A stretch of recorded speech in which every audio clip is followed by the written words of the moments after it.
Menjelang diumumkannya tersangka pelaku pembunuhan Subang, kasus Subang berita terbaru dari polisi. Hanya saja polisi sudah yakin sebentar lagi kasus pembunuhan ibu dan anak ini bakal terungkap. Namun sebelum lanjut ke pembahasan, mohon subscribe channel ini agar channel ini makin berkembang dan kami bisa memberi info-info selanjutnya. Kalau sudah nonton videonya sampai habis agar tidak gagal paham dalam menilainya. Keyakinan polisi untuk segera diungkap siapa dalang dari tersangka pelaku pembunuhan ibu dan anak juga diucapkan oleh Yosef, suami sekaligus ayah korban, Tuti Suhartini dan Amelia Mustika Ratu. Yoris sebagai anak tertua dari Yosef dan juga Tuti Suhartini memang tidak sabar ingin segera melihat siapa pembunuh ibu dan adiknya tersebut.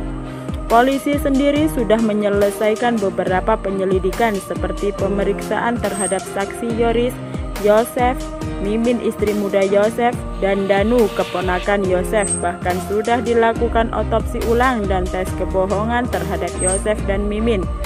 Kabid Humas Polda Jawa Barat Kombes Polisi RDA Caniago pun menyebutkan bahwa penyidikan yang dilakukan tim Bareskrim Polda Jabar dan Polres Subang sedang melakukan pendalaman. Artinya setelah itu tidak lama lagi kasus pembunuhan Subang ini segera diumumkan.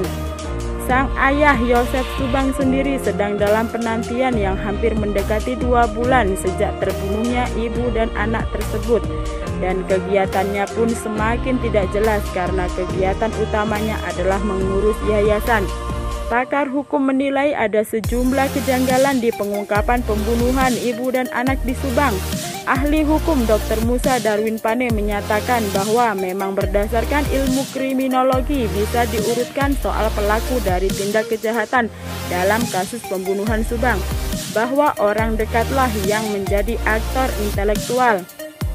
Saya sih pelaku adalah orang dekat, setidaknya aktor intelektual yang menginginkan kematiannya atau yang berpotensi mendapat keuntungan dari kematian, ujar Dr. Musa Darwin Pane saat dihubungi 15 Oktober 2021.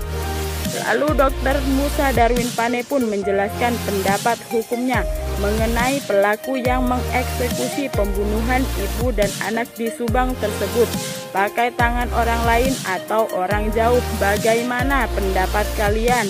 Terima kasih sudah melihat video ini sampai habis.